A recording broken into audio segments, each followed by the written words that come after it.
for today's movie review, I'll be reviewing the 24th installment of the Marvel Cinematic Universe with Black Widow, the first movie to kickstart Phase 4 of the MCU. And before I go any further, yes, I am fully aware that the Disney Plus show WandaVision is what many consider to be the true kickstart to Phase 4 of the Marvel Cinematic Universe, but the MCU to me has always been a movie franchise first, so for me, Black Widow is what I consider to be the kickstart of Phase 4, if that makes any sense. But anywho, the idea of a solo Black Widow movie has been a long time coming, because the idea of Black Widow having her own movie dates as far back as 2004, when the movie was originally being developed by Lionsgate. And David Hayter, yes, the same guy who did voice acting for both Solid and Naked Snake in the Metal Gear series, was originally supposed to write and direct the movie. And keep in mind, around this time period, we had other female vigilante movies such as the Angelina Jolie, Lara Croft, Tomb Raider movies, along with the Kill Bill movies, which were successful among critics and audiences alike. Well, okay, it was mainly the Kill Bill duology that critics and audience members alike really loved, whereas the Angelina Jolie Tomb Raider movies were financial successes to some degree, but I think most people liked them as guilty pleasures. But then sometime later, we eventually ended up with movies such as Blood Rain, Ultraviolet, Aeon Flux, and Elektra, which were critically panned by both movie critics and audiences alike. And because of movies like this, Lionsgate ultimately halted production of Black Widow and gave the rights back to Marvel. Then, of course, around the time Kevin Feige came up with the idea of the Marvel Cinematic Universe, originally Emily Blunt was to play the role of Natasha Romanoff in Iron Man 2, but she was unable to take the role due to a previous commitment to star in the 2010 retelling of Gulliver's Travels, which led to Scarlett Johansson to play Natasha Romanoff in Iron Man 2. And like they say, the rest is history. And over the course of Black Widow's various appearances throughout the Marvel Cinematic Universe, the character has gotten high praise from the general movie-going audience to a point that even Marvel itself did not anticipate the popularity of Black Widow and Scarlett Johansson's performance of Black Widow herself. And because the character became so popular, Marvel fans everywhere demanded Marvel to make a solo Black Widow movie for quite a long time, ever since Captain America: The Winter Soldier. Then sometime around October of 2017, Marvel finally decided to begin production of Black Widow. And as time progressed and the film was near completion, Marvel Studios had the aim to release the movie in May of 2020. But because of the COVID pandemic that occurred around 2020, Black Widow got delayed 3 times until the movie was released in July of 2021, making 2020 the first time since 2009 in which an installment of the Marvel Cinematic Universe did not hit theaters. And upon Black Widow's release, it received lukewarm reception from both movie critics and audiences alike. Which begs the question, is Black Widow a better female-led Marvel movie than 2019's Captain Marvel? As for the plot of the movie, after violating the Soviet Accords, Natasha Romanoff, aka Black Widow, is now a fugitive on the run from the United States. And upon arriving to her safe house in Norway, Natasha receives a mysterious package, and upon receiving said package, an assassin known as Taskmaster shows up and attacks her. Natasha barely escapes with both her life in the package in question. Sometime after surviving an assault from Taskmaster, Natasha examines the package, realizing that it came from Budapest, and upon arriving in Budapest, she discovers that her sister is not only alive, but also reveals that the Red Room, in which she thought she had destroyed years ago, is still up and active. And now it's up to Natasha and her sister to recruit the rest of their family in order to put an end to the Red Room itself. Can Natasha deal with both her family and her past, or will the Red Room succeed in taking over the Earth itself? Now, in terms of what I liked about the movie, the first thing I would like to bring up isn't really too important, but I do love how this movie provides more context behind her outfit in Avengers Infinity War, because one of the biggest gripes with her outfit in Avengers Infinity War is that her visual aesthetic in that movie just came out of nowhere, where she has blonde hair and wears like this green vest, which confused me the first time I saw that movie.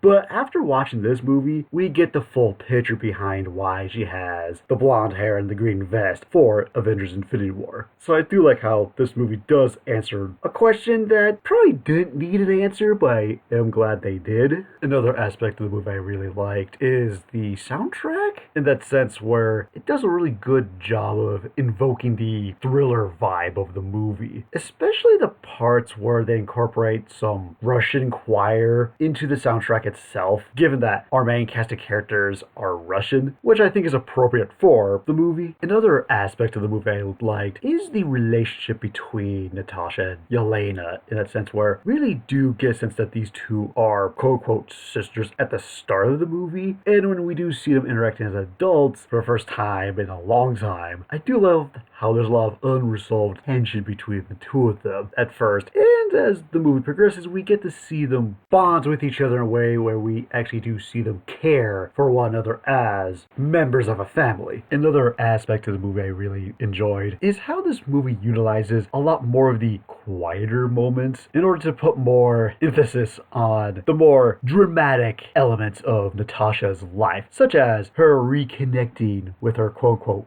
family, making these quiet moments more personal. And I do like how when you see Natasha interaction with her family, I do like how these interactions play out, where you have Red Guardian trying to reconnect with Yelena while you have Natasha trying to reconnect with her mother figure, whose name I'm forgetting right now, but I think the reason why some of these more quieter personal moments worked has to do with the acting coming from Scarlett Johansson, David Harbour, and so forth. But going back to Scarlett Johansson's acting for Natasha Romanoff, she's been playing this character since 2010. And when she first played Black Widow in Iron Man 2, her acting for the character wasn't exactly the best. When we saw her acting chops for the character in the first Avengers movie back in 2012, huge improvement, but could use some work. But by the time you get to Captain America the Winter Soldier, this is when Scarlett Johansson starts to own the role. And when we get to Avengers Endgame, Scarlett Johansson's performance as Black Widow in that movie, in my opinion, is perhaps the best she's ever played the character in any of the MCU movies she's ever appeared in. As for her acting in this movie, alright, in my opinion, it's nowhere near as good as her acting in Avengers Endgame, but it's definitely better than the acting she did for Iron Man 2 and the first Avengers movie. So I honestly think the acting she gives here is on par with the acting she gave in Captain America the Winter Soldier, which I think is still good, but I think the performance she gives here is slightly better than it was in The Winter Soldier, which I think is fitting given that Scarlett Johansson was playing this character for the very last time, and she wanted to give this character a proper send-off. And I think she succeeded in that regard, knowing that this would be the very last time she would ever play this character. Another aspect of the movie I liked is the way the movie is shot with its visual aesthetics, because in a lot of past reviews, I usually like it when a Marvel movie goes all out with a color scheme, with such examples as the Guardians of the Galaxy, Thor Ragnarok, even the original Avengers movie, unless if it's a movie such as Captain America the Winter Soldier where it's more grayscale in color, but still has some color to it, if that made any sense. For this movie, I actually think having a movie be dull and more grayscale than something like Captain America the Winter Soldier actually fits the movie, given that it's more of a thriller than your typical MCU movie. Now we go into aspects of the movie I have mixed feelings about, one of them being the pacing, because for the first half of the movie, I actually thought the movie was paced very well, until you get to the family reunion. Then I think the pacing for the remainder of the movie slows down quite a bit. Even during the climax, I feel like the pacing could have been a little faster in some scenes. Another aspect of the movie I have mixed feelings on is the way the filmmakers chose to explore the origin of Natasha Romanoff as Black Widow. Because ever since the first Avengers movie back in 2012, we were given a hint about the Budapest event, or the Red in Her Ledger, as Loki put it, opening up a mystery of what is the Red in Her Ledger and what is this Budapest event this character talked about. And then moving forward, started with other installments of the MCU ranging from Captain America the Winter Soldier to Avengers Age of Ultron and so forth, we get bits and pieces of Natasha's origin here and there, but nothing in full detail. And then eventually we got this movie which explains the full origin too of how Natasha eventually became Black Widow, and explained what the Budapest event that gave Natasha the red in her ledger really is, and the answer the filmmakers give wasn't the best one. Sure, they definitely answered an age-old question we've been wondering about since 2012, but I think the answer the filmmakers give could have been handled better.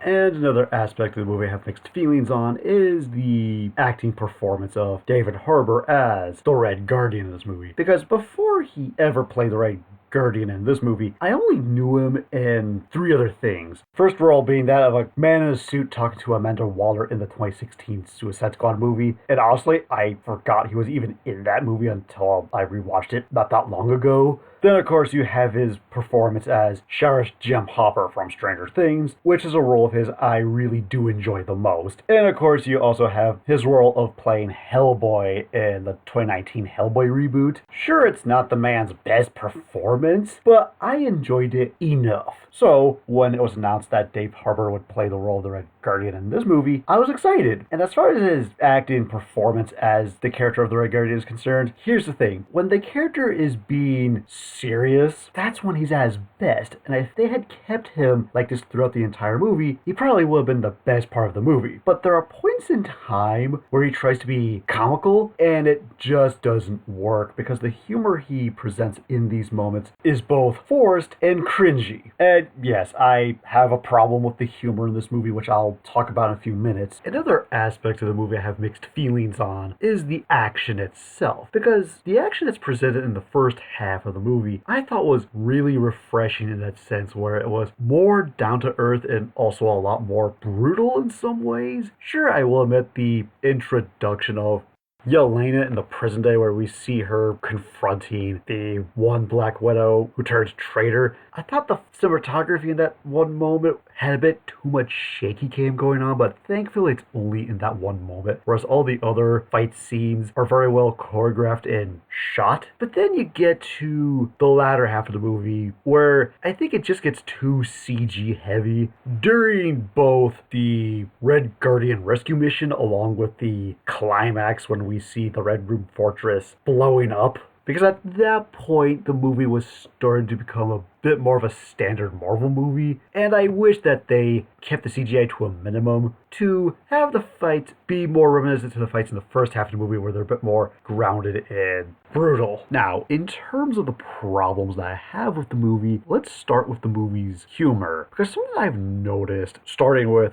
movies such as Black Panther or Avengers Endgame, the more serious the movie is, the humor generally doesn't work very well. Sure, there's a few jokes here and there that did get a chuckle out of me, but I feel the really over-the-top humor for those movies clashed with the more serious tone, but not to a point where it disconnected me from the movie. But then you have the type of over-the-top humor that's presented in movies such as Ant-Man and the Wasp, along with the other 2 Tom Holland Spider-Man movies, which I think worked a lot better for those movies, given how more over-the-top and colorful those movies are in comparison to something like Black Panther or Avengers Endgame. But then you get to the sense of humor that's presented in this movie. For the first half, there isn't really that many funny moments, or if there are, the joke is quick, in and out. Sure, it didn't get a chuckle out of me, but it didn't disconnect me from the movie. Now, you fast forward to the moment where Natasha, her sister, interact with Red Guardian for the first time within the movie. This is where that over-the-top humor comes in, and it just doesn't work to a point where it disconnected me from the movie.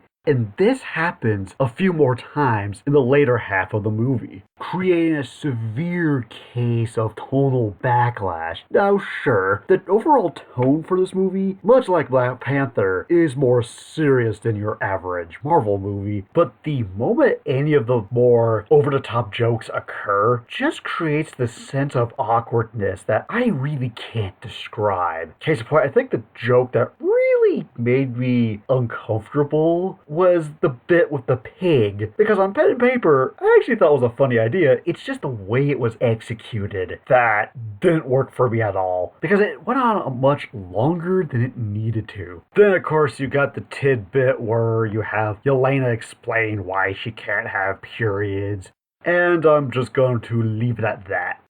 Now, another problem that I have with the movie is the overall plot structure. Because when I first heard Black Widow was finally getting her own movie, I sat there thinking to myself, this should take some influence from Captain America the Winter Soldier in that sense where it's more serious in tone, it's more of a thriller, but have it be more small scale. However, if you paid attention recently to a lot of movie reviewers who criticize the MCU movies now, most people's biggest complaint is that all of the Marvel movies have the exact same formula. Now, I think it's okay for the Marvel movies to have similar beats as long as the rhythm is different. With Black Widow, on the other hand, that's not the case, because this movie shares way too many similarities with Captain America the Winter Soldier.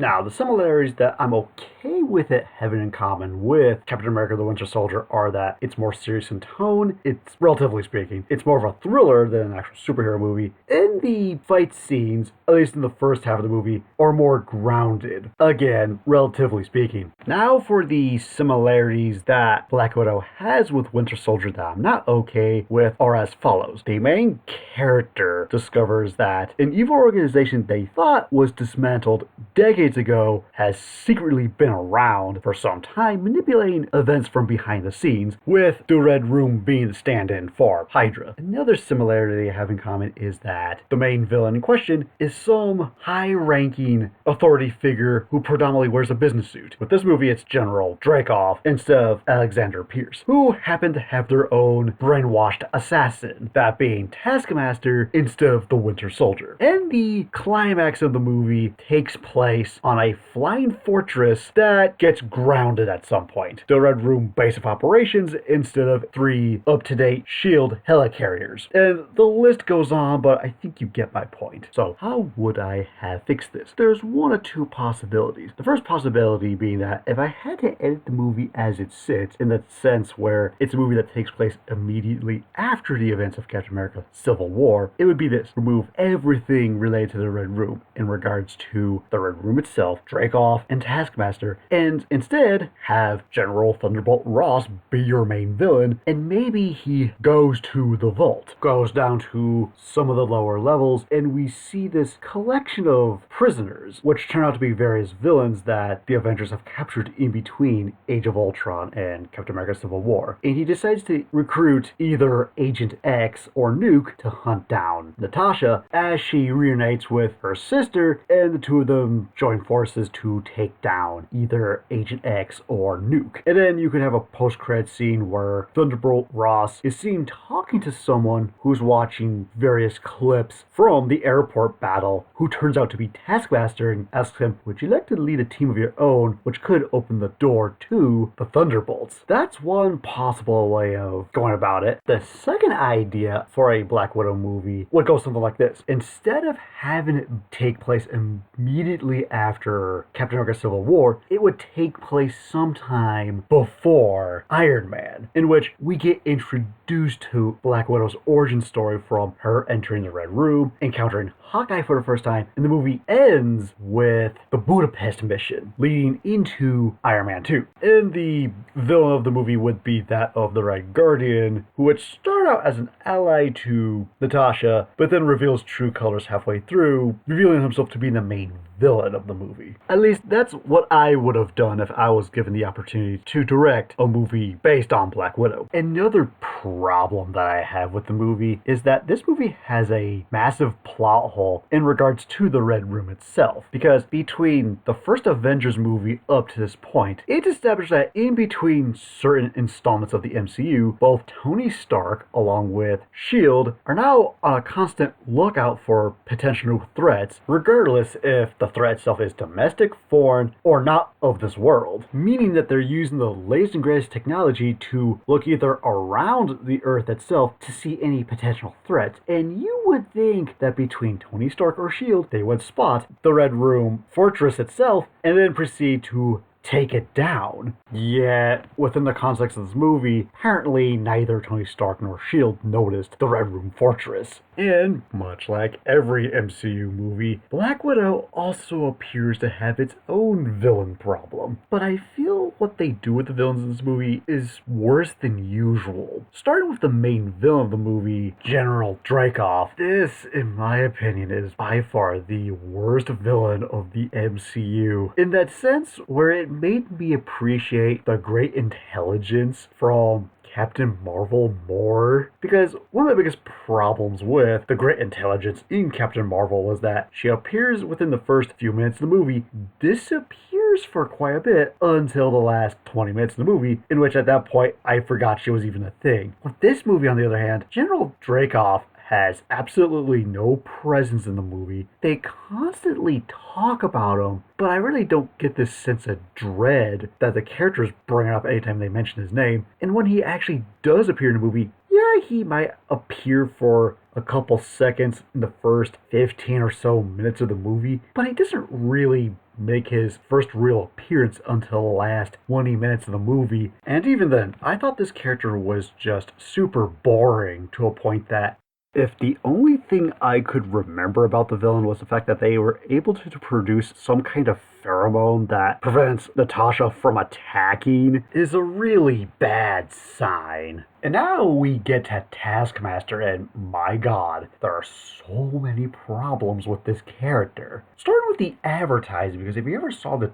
trailers to Black Widow, the trailers made Taskmaster out to be the main villain, even though she's not the main villain. Second, the only thing the filmmakers got right about the character is that the costume, even though I think it could have been designed better, at least it had enough visual motifs where I could tell it was Taskmaster, and they did keep the idea that Taskmaster watches footage of a particular superhero and learns all their movesets and applies those movesets in battle. And that's honestly about it, because man, the filmmakers did this character dirty. First off, like I said, the costume could have been better designed. And even though we do see this incarnation of the character using some movesets from characters ranging from Hawkeye, Black Panther, to Captain America, when we do see Taskmaster using the moveset from these characters, it honestly felt like a checklist that the filmmakers had, where it's, okay, here's this action scene, use the moveset of this character, check. Here's this other action scene, we're going to have the character use the movesets of this character, check. I just found the action scenes with Taskmaster, in terms of how she uses these movesets during these action scenes, to be very lackluster. I feel like they could have done more with that angle. I also found this character to be way too derivative of Bucky when he was under the Winter Soldier persona in Captain America the Winter Soldier, in that sense where here's a character who has some kind of history with our main lead. The main lead in question thought the character died a long time ago. Turns out the character in question has been alive for some time and carries out missions. And on top of that, the character is brainwashed. Although I think the biggest gripe I have with the character is the lack of personality. Having the filmmakers change the character from being a man in the comics to being a woman in this movie is not the thing that bothers me. It's the lack of personality. Because if you ever seen the episodes of The Ultimate Spider-Man, which revolve around Taskmaster, that incarnation of the character is a much more faithful depiction of Taskmaster, because the character has personality, goals, and could be quite savage, both when confronting characters physically or verbally. I just find it really sad that you have this kids show, which in my opinion is mediocre, that has the much better depiction of Taskmaster than the live action incarnation. Another problem that I have with the movie revolves around Natasha's quote-unquote family, because ever since she first appeared in Iron Man 2 up to Avengers Endgame, we do get bits and pieces of her backstory, but she never talked about her family. And during Avengers Endgame, sometime after Natasha sacrifices herself so Hawkeye can retrieve the Soul Stone and uses it and meets up with the other Avengers after the time heist, and he tells them about her sacrifice, one of them asks, did she ever have a family? With Hawkeye replying, we were her family. Then this movie comes along. Now, chronologically, it occurs sometime after Captain America Civil War, but sometime before Black Panther. And this is the first time we get to actually see Natasha's quote-unquote family on screen for the first time. I feel this is a very big contradiction because you have Avengers Endgame, which establishes that she never really had a family, which in some cases is technically true, given that her family in this movie aren't really her father, mother, or sister, just people she calls that. Yet, with this movie, we're finding out this information now as opposed to earlier. And yes, technically, in the Hawkeye Disney Plus show, he knew about Yelena to some degree, but I feel like by doing that, it shows how inconsistent the continuity has become in some cases regarding Natasha Romanoff's quote-unquote family dynamic. And the last problem that I have with the movie honestly has to do with the way the movie presents Natasha Romanoff in this movie. When it comes to the interaction between her and her support cast, that being her family, it feels like she got sidelined in her own movie. Because in movies such as Captain America the Winter Soldier, Avengers Age of Ultron, or Captain America Civil War, anytime those movies introduce a new character, no matter if it's Falcon, Vision, the Maximoff twins, or even Black Panther, the Tom Holland incarnation of Spider-Man, those characters are the immediate standout characters for those movies. While Black Widow, on the other hand, gets sidelined, but her getting sidelined actually makes sense, given that even though she is a major support character, she is a support character. And her function on the team within the Avengers roster, she's directly meant to contrast some of these other characters because she herself is someone who likes to stick to the shadows, whereas some of these other characters have these larger-than-life personalities. So it's okay for them to get the spotlight while she gets sidelined because, again, she's a support character in those movies. So it's alright for her to be sidelined. Yet, in this movie, she's the main character. And when you get introduced to some of these new characters, such as the Red Guardian or even Yelena, they get the immediate spotlight. And this is distracting because Natasha Romanoff in this movie is no longer a major support character who sticks to the shadows. She is the main character. So having the spotlight focusing on her two co-stars as opposed to her is really distracting. I feel like it takes away from Scarlett Johansson's performance as Natasha Romanoff, which is unfortunate because this movie was meant to be a send-off for Scarlett Johansson's depiction of Natasha Romanoff. And the fact that you have her two co-stars getting more spotlight than she does in her own movie is really unfortunate in my opinion. So for my final verdict of Black Widow, I'll say this. Between this movie and Captain Marvel, as far as female-led Marvel movies are concerned, I prefer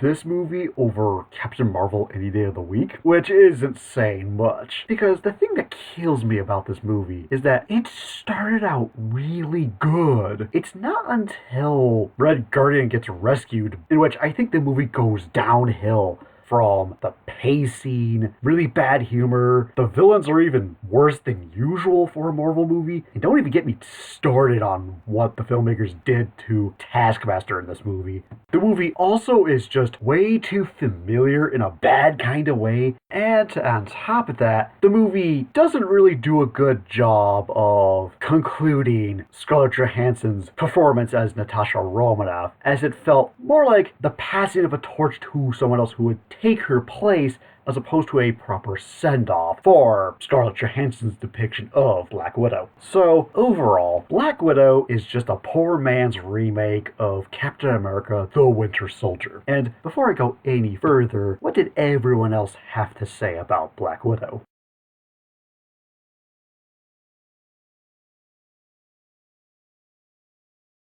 So it looks like the movie got generally positive reception. And so for my final rating of Black Widow, I give it a 3 out of 5. So, would you have liked to have seen the script of the movie that was written by Solid Snake as opposed to the movie we got? And see you later.